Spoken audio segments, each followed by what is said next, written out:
कई सालों बाद जिया अपनी पढ़ाई पूरी करके अपने गांव मेहरौली वापस लौटी। माँ नीलम और उसके पिता गोकुल बेटी को अपने पास देखकर बहुत खुश थे, पर जिया गांव आकर जरा भी खुश नहीं थी। ओहो, यहाँ कितनी गर्मी है और ऊपर से बदबू, सांस लेना भी मुश्किल है यहाँ तो। बेटी, जिसे तुम बदबू बोल रही हो वो गांव की मिट्टी की खुशबू है। बेटिया रानी, जब तुम इतनी सी थी ना, तब इसी गांव की मिट्टी में तुम दिन भर खेला करती थी। और तो और पूरा दिन मेरे इन कंधों पर टंगे रहना कि बाबा घोड़ा बनो, मुझे घोड़े की सवारी करनी है। वो सब पहले की बात है। अब मैं बड़ी हो गई हूँ और शहर में रहकर मुझे शहर की आदत भी हो गई है। मुझे अभी फ्रेश होना है, मैं अंदर जाती हूँ। जिया शहर जाकर बहुत बदल गई है। इतने सालों बाद हम लोगों से मिली और हमारे गले तक नहीं लगी। तभी अंदर से जिया की आवाज आती है और दोनों दौड़कर अंदर जाते हैं। मुझे टॉयलेट जाना है, बताओ टॉयलेट कहाँ है? मैंने घर का कोना कोना देख लिया पर टॉयलेट कहीं नहीं दिखा। बताओ अब तुम्ही कहाँ है टॉयलेट? तुम्हारा मतलब शौचालय ना? हाँ बापू, वही तुम्हारा शौचालय। हमारे घर में तो क्या, पूरे गांव में शौचालय नहीं है। यहाँ गांव के सभी लोग नदी के उस पार झाड़ियों में जाते हैं शौच के लिए। क्या? झाड़ियों में? पर माँ, मैं नहीं जा सकती माँ। मुझे अभी के अभी एक टॉयलेट बनवा कर दो यहाँ घर में, नहीं तो मैं वापस चली जाऊंगी शहर। जी अपने माँ बापू से बहुत गुस्सा होती है और उसे मजबूरी में नदी के पास ही जाना पड़ता है शौच के लिए। जिया नाराज हो गई है। मुझे तो ये डर है कि कहीं जिया वापस शहर ना चली जाए। नहीं नहीं, मैं अपनी बेटी के लिए शौचालय बनवाऊंगी, चाहे कुछ भी हो फिर बाद में। फिर क्या था, बेटी की जिद पूरी करने के लिए नीलम और गोकुल ने घर के पीछे एक शौचालय बनवा दिया। पर इसकी खबर गांव के सरपंच को हो जाती है। ये ठीक ना किया गोकुल ने, मुझसे बिना पूछे गांव में बेटी के लिए शौचालय बनवा दिया। उन्हें देखकर और लोगों पर भी असर होगा इसका। फिर हमारी तो इस गांव में कोई इज्जत ही नहीं रहेगी। ना ना ना, मैं ऐसा नहीं होने दूंगा। सरपंच अपने आदमियों को चुपचाप वो टॉयलेट तोड़ने को बोलता है। वहाँ जिया घर में नया टॉयलेट देखकर बहुत खुश थी। टॉयलेट गंदा ना हो इसलिए वो अपने सिवाय किसी दूसरे को वहाँ जाने भी नहीं देती थी। उसे वो खुद साफ करती थी और उसे चमका कर रखती थी। एक दिन जिया आधी रात के वक्त टॉयलेट गई। तभी पीछे से सरपंच के कुछ आदमी वो टॉयलेट तोड़ने आ जाते हैं। तभी जिया उन्हें देख लेती है। कौन हो तुम और इतनी रात गए तुम यहाँ क्या कर रहे हो?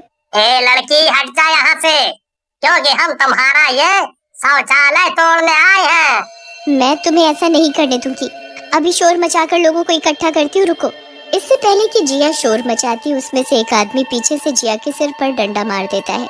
सिर पर डंडा लगने से जिया की वहीं मृत्यु हो जाती है। सभी आदमी जिया की लाश देखकर बहुत डर जाते हैं, इसलिए जिया को वहीं टॉयलेट में गाड़ कर चले जाते हैं और इसकी खबर वो सरपंच को भी दे देते हैं। अरे नलायको, अब जो होना था सो हो गया। पर तुम सब अपना ये मुंह बंद रखना, किसी को इस बारे में कुछ पता ना चले, समझे? वहाँ जिया को घर में ना पाकर उसके माँ बापू बहुत दुखी थे। उनका रो रो कर बुरा हाल था। ऐसे ही कई दिन बीत गए। आधी रात का वक्त था और ठंड भी बहुत थी। इसी बीच गांव में रहने वाली शारदा का पेट खराब हो जाता है। सुनो जी, मेरा पेट बहुत दर्द कर रहा है और मुझे अभी शौच के लिए जाना है, पर इतनी रात में और ऊपर से ठंड में मेरा मन ही नहीं है इतनी दूर जाने का। तुम एक काम क्यों नहीं करती? गोकुल ने जो अपनी बेटी के लिए शौचालय बनवाया था, तुम उसमें क्यों नहीं चली जाती? पर वो तो कई दिनों से बंद पड़ा है, उस पर ताला लगा है। ताला तो टूट भी सकता है ना। मैं तुम्हारे लिए क्या इतना भी नहीं कर सकता है? फिर क्या था, राजू चुपचाप बिना आवाज के टॉयलेट में लगा ताला तोड़ देता है। अंदर से टॉयलेट बिल्कुल साफ सुथरा देख शारदा बहुत खुश हो जाती है। शारदा शौच करने जाने ही लगती है कि तभी उससे दरवाजे की कड़ी नहीं खुलती। अरे ये खुल क्यों नहीं रही, इसे क्या हुआ? खुल जा जल्दी, इससे पहले कि कोई मुझे यहाँ देख ले। तभी टॉयलेट में छिपी बैठी एक चुड़ैल शारदा के कंधे पर हाथ रखती है। ऐसे कैसे जाने दूं मैं तुम्हें यहाँ से? चुड़ैल, अरे अब मैं क्या करूँ? किसी को आवाज भी नहीं लगा सकती। देखो, तुम मुझे जाने दो, मैंने तुम्हारा क्या बिगाड़ा है? जो मेरा रास्ता रोक रही हो तुम। एक तो तुमने मेरा टॉयलेट गंदा किया, शौच करके उसे साफ भी नहीं किया और चल दी ऐसे ही। इसे साफ करो अभी। तभी कोने में रखा डंडा उठाकर शारदा चुड़ैल पर मारने लगती है। चुड़ैल गुस्से से अपने नुकीले नाखूनों से शारदा का सिर धड़ से अलग कर देती है और उसके शरीर के छोटे छोटे टुकड़े करके टॉयलेट में फ्लश कर देती है। मुझे तो आना ही था। आखिर मेरे माँ बापू ने मेरे लिए इतने प्यार से ये टॉयलेट जो बनवाया था, और ये गांव की औरत मेरे टॉयलेट को गंदा करने चली थी। शारदा को मारने के बाद चुड़ैल टॉयलेट को साफ करने लगती है। टॉयलेट का एक एक कोना अच्छे से चमका देती है। अगले दिन सुबह सुबह खेत पर जाते वक्त हरिया को बहुत जोर से लगने लगती है। हाय रे,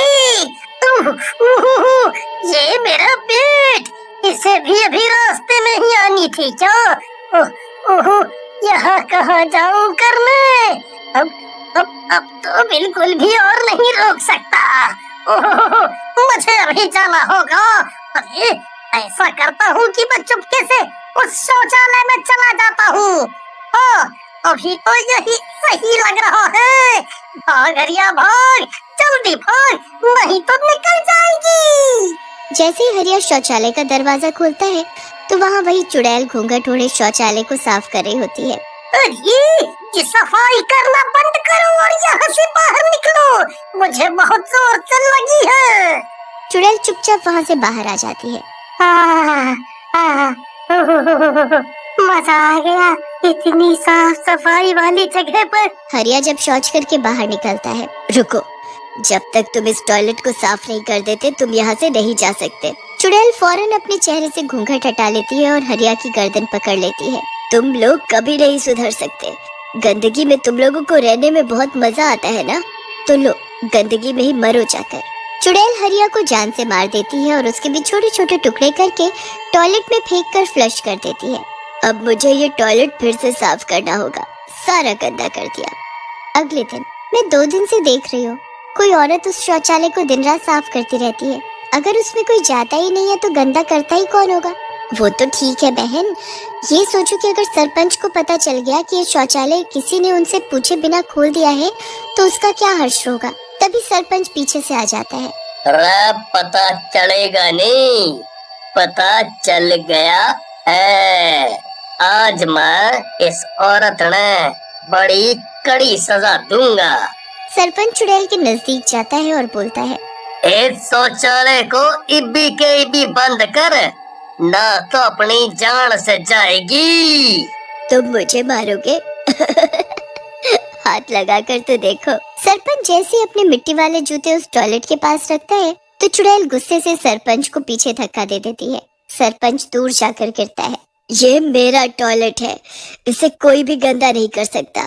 तुमने मेरे टॉयलेट को ये मिट्टी लगाकर गंदा कैसे किया? इतना बोलकर चुड़ैल टॉयलेट के अंदर चली जाती है और अंदर से उसे बंद कर लेती है। फिर टॉयलेट को साफ करने लगती है।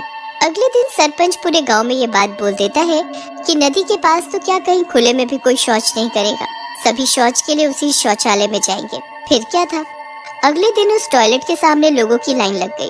कोई बाल्टी तो कोई हाथ में लोटा लिए लाइन में खड़ा था। चुड़ैल हाथ में झाड़ू लिए दूर से सब देख रही थी और वो ये समझ गई थी कि ये सब सरपंच का किया धरा है। सुबह से शाम तक टॉयलेट में जा जाकर सभी लोग टॉयलेट को बहुत गंदा कर देते हैं। उफ, इतनी गंदगी तो मैंने आज तक नहीं देखी। आज तो मैंने किसी को कुछ नहीं कहा, पर कल इनका क्या होगा।